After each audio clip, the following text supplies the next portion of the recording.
What's up, everybody? I'm on here with another episode of Business Bible Study. Before I get started, I just want to do a quick thank you for all of the positive feedback and remarks from the last episode, the first full episode. I take your feedback seriously, so keep it coming. Post anything in the comments, anything you want me to do differently, anything you want me to improve upon. This journey is a journey we are taking together, so I am super excited about it. Today, we are going to focus on one chapter, Genesis 4. It's a short chapter, but I think there's a lot in it for us to unpack and how we touch in our everyday lives. So we're going to jump in. I'm going to give commentary. And as always, put feedback in the comments. So let's jump right in to Genesis 4. So Genesis 4, Cain and Abel. Adam made love to his wife Eve, and she became pregnant and gave birth to Cain. She said, "With the help of the Lord, I have brought forth a man." Later she gave birth to his brother, Abel. Now Abel kept flocks, and Cain worked the soil. In the course of time, Cain brought some of the fruits of the soil as an offering to the Lord. And Abel also brought an offering, fat portions from some of the firstborn of his flock. The Lord looked with favor on Abel and his offering, but on Cain and his offering he did not look with favor. So Cain was very angry. His face was downcast. Then the Lord said to Cain, "Why are you angry? Why is your face downcast? If you do what is right, will you not be accepted? But if you do not do what is right, sin is crouching at your door. It desires to have you, but you must not rule over it." Now Cain said to his brother Abel, "Let's go out to the field." While they were in the field, Cain attacked his brother Abel and killed him. Then the Lord said to Cain, "Where is your brother Abel?" "I don't know," he replied. "Am I my brother's keeper?" How many times have you heard that in our lives? Am I my brother's keeper? The Lord said, "What have you done? Listen, your brother's blood cries out to me from the ground. Now you are under a curse and driven from the ground, which opened its mouth to receive your brother's blood from your hand. When you work the ground, it will no longer yield its crops for you. You will be a restless wanderer on the earth." Cain said to the Lord, "My punishment is more than I can bear. Today you are driving me from the land, and I will be hidden from your presence. I will be a restless wanderer on the earth, and whoever finds me will kill me now." But the Lord said to him, "Not so. Anyone who kills Cain will suffer vengeance 7 times over." Then the Lord put a mark on Cain, so that no one who found him would kill him. So Cain went out from the Lord's presence and lived in the land of Nod, east of Eden. So I want to stop there because I want to go back to a couple things. So first, this really brings up the concept of how people view your work and how others view your work. So if you read it, they both brought offerings, right? They both were doing work. But the Lord looked more favorably on Abel's offering and gave him recognition. Cain immediately felt like he had done the same amount of work. But in many cases in work and activity is different than execution. So what I gleaned from this is there was something about Cain's offering or his work that wasn't on par. Now, it could have been how he did it. It could have been what he did it with. It could have been, as we remember from earlier stages of Genesis, did he do it based on the directions that were given to him? But even most importantly, what was his intent? What was his goal? Did he do it to be excellent, or did he do it just to show the Lord and gain favor?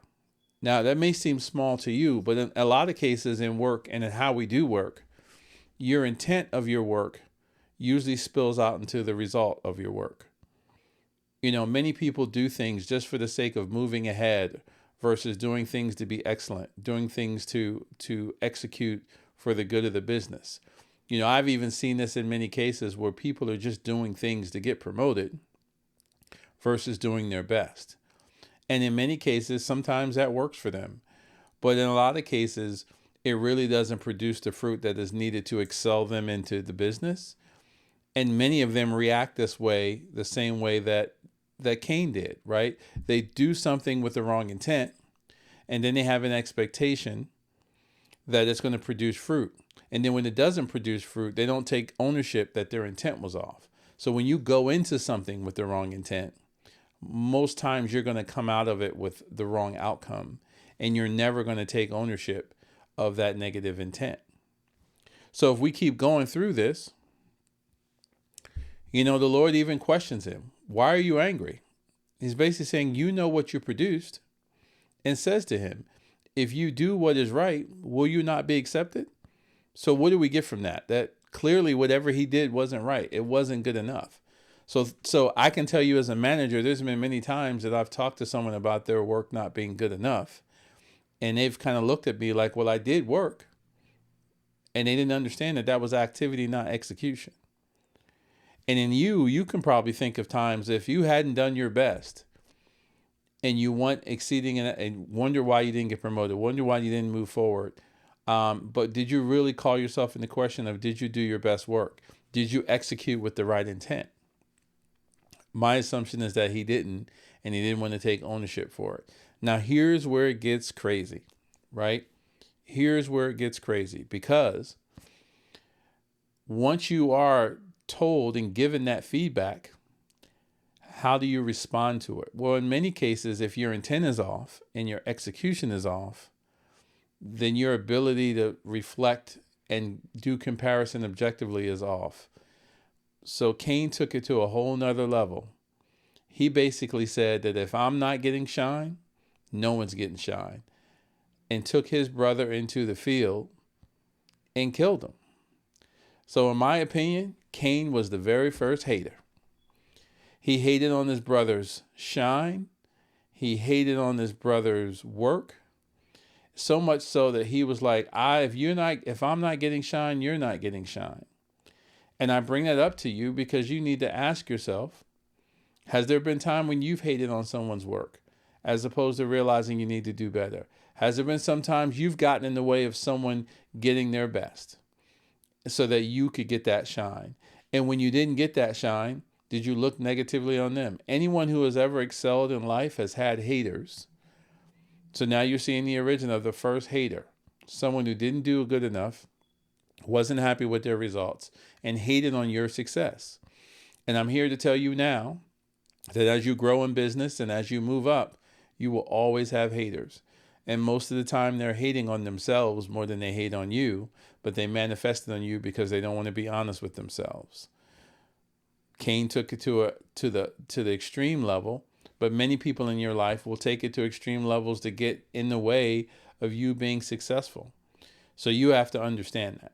So that's one side of it. The other side of it is when you're the hater, right? You can't excel if you can't accept and congratulate when people are doing things better than you. Because if you can't recognize that people are doing things better than you, you can't recognize how you need to grow and be better. If every time you see someone doing better, you make an excuse as to why they're doing it, as opposed to recognizing it as a growth and learning opportunity, you can't move. Now, we all know this world's not fair. So there's sometimes that even though you're a hater, you get elevated, right? How many of us have had that manager and we're like, I don't know how they got this job, and I don't know how they're managing me. But the problem is, if you're a manager and you can't accept the growth of the people under you and around you, then you stifle everybody, right? How can you develop and promote someone that you can't recognize that, their accolades? And the best part of being a leader and best part of being a manager is understanding that you will only succeed if you get people who are better than you in certain areas, and sometimes better than you in all areas. Because remember, you can be a great individual contributor and be a part of a team, but it takes a true leader to guide that team to the next level. So if you're hating on the results of the people who are working for you, how can you help them be better? How can you help the team lean on each other? And how can you help them achieve any kind of real result? Don't be a hater. And don't let haters be in your team. Because if haters are in your team, they are souring the efforts of the people that you have, right? You've heard it takes one bad apple. It takes one hater to mess up the team. And if you as a leader don't acknowledge that that person's being a hater and deal with it, you lose credibility, because the strong performers know that they're doing their work and they know that they're executing, and they know, we can sense when someone is getting in our way. So really, they will look to you as their leader to deal with it. We created in our place recently, we've kind of had a new motto. It's execute or escalate. So at whatever your level, if you can't execute and solve the problem, you need to escalate it. And if you can't escalate it and get it done, you need to hold your leader accountable to their leader.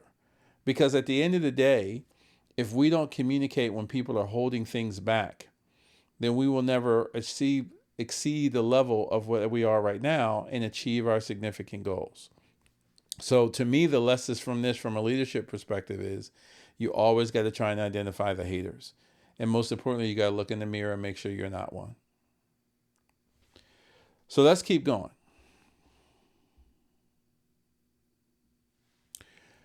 So Cain, as we left it, Cain went out into the Lord's presence and lived in the land of Nod, east of Eden.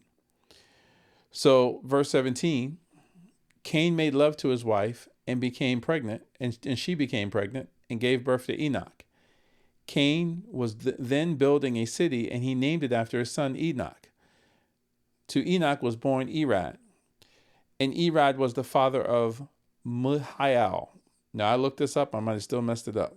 Muhail. Actually, you know what? We're going to go to my thing and get it right. So hold on.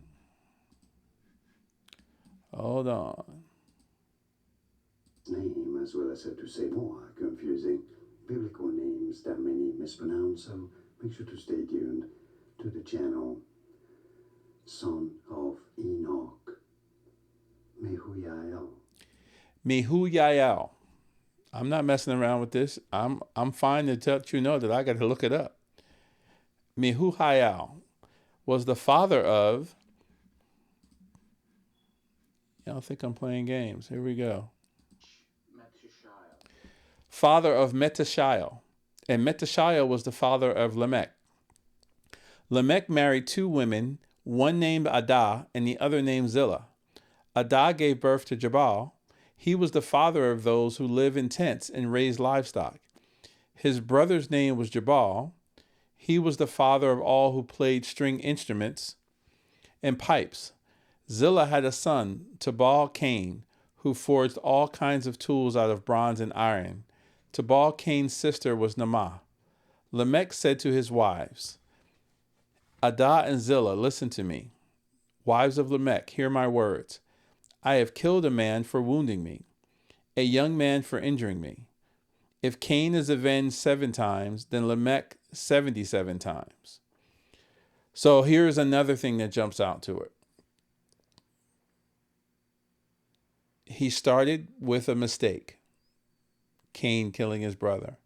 He created a family without really ever acknowledging that mistake. Remember, when God punished him, he said, this punishment is too severe. He didn't say, I'm sorry. He didn't say, please forgive me. He said, my punishment is too severe. So when you don't acknowledge a growth opportunity, you don't fix it. And here we have what we like to call generational curses. That Lamech, a generational offspring of Cain, basically commits the same act. So if you don't correct yourself, how can you expect people to be who are modeling your behavior to correct themselves? So if you're a leader that doesn't listen and doesn't give feedback in the right way, or doesn't give space for people to succeed, then there's no way you can be upset that your team doesn't create that environment, and recognize that you're actually stimulating them to operate in that same way. That, to me, in the workplace, that is what creates generational curses throughout the team. It all stems from the behavior that the leader is modeling for everyone around them. And again, it starts with acknowledgement of growth, acknowledgement of changing and improving. And as a leader, you need to develop yourself so that you can develop others. And at first, it starts with acknowledgement. I acknowledge I can't say half these words. I acknowledge I'm going to look for help. But I'm also acknowledging my goal is to execute on these Bible studies for myself and you. So I'm going to leverage the tools that I'm good at, my anointing, which is technology, to do it. But it all starts with acknowledgement. I could have sat here and fumbled through those 20 different times trying to impress you, but that's not fixing it. I don't know how to say them. But think about it. How many times do we do that in the workplace? How many times have we seen it? If we have seen it in that rarity, we respect it. We respect humility in the seek of excellence. So when you think about this, this shows you what happens when you don't do it. Let's use it as a model to do it. So if you think about anything about this lesson and study, it's how do we make sure we're not a hater? How do we make sure when we do hate, we acknowledge we hate and try to make changes for it? And when we acknowledge that we're hating on someone, apologize and course correct. Again, we are all human and frail and mistake driven. The key is how do you acknowledge it and how do you create growth? And then how are you creating a environment to where someone can come in and grow and not be hated on by their peers, by their manager, and be their best selves? Because the other negative effect when someone's a hater is that I don't want to show my true self. I don't want to show my best. I don't want to be vulnerable. And vulnerability is the key to growth. So all of that, why it may seem small to you, is really one of the key areas of having a fundamental and effective team. So as we see, once again, the Bible teaches us how to be better leaders by showing us how people mess it up. So if he can kill his brother, how many teams have you killed from your hating? How many people have you stifled their growth, right? How many people have you killed their ability to be the best version of themselves because you couldn't get out of the way and acknowledge them for growth and acknowledge that that's a weakness in your area that you need to work on? So as we think about this lesson, I think it's all about that. And like I said, there's a lot here. We could go through, there's so many examples we could probably figure out as it relates to this. So literally, if you want to put a sticky note on, there's two. Don't be a hater. And then at the end of the day, did I hate on anyone today? And if I did I acknowledge it and move and grow from it? So let's close out. Adam made love to his wife again. She gave birth to a son and named him Seth, saying, God has granted me another child in place of Abel, since Cain killed him. Seth also had a son, and he named him Enosh. And that time, people began calling on the name of the Lord. So what do we see in this? We see that even when you make mistakes, Adam and Eve made the initial mistake that sent us down the path that we're still trying to come out from today. He was able to bless them with children, even when their children made mistakes. Because remember when I talked about that generational piece, that, we don't know in the text, like I said, if Abel wasn't paying attention or didn't do things in a way that led him down a path, who'd they get that from? Daddy Adam. So even when you make those mistakes, if you call on the name of the Lord and acknowledge them, he is forgiving and he will give you another shot. And if you look at your own trajectory in your own professional life, you've gotten a lot of shots. And the thing is, you have to be able to make $1 million wins. You have to acknowledge when you make $1 million mistakes. I've made them. We all have made them. But the key is acknowledging and calling on him in humility. And most times he's going to give you another shot. The question is what you're going to do with that shot. So again, this is another episode of Business Bible Study. As always, I hope it was helpful. If you think it's helpful, please share it with other people. Please subscribe to the channel. Let me know in the comments if it's helping you. Let me know in the comments if it's not helping you and what you want to see differently. But we're going to keep continuing. I'm going to stay accountable to you. You stay accountable to me. Hold me accountable to keep creating these if they're delivering you value. As always, let's be better leaders together. God bless.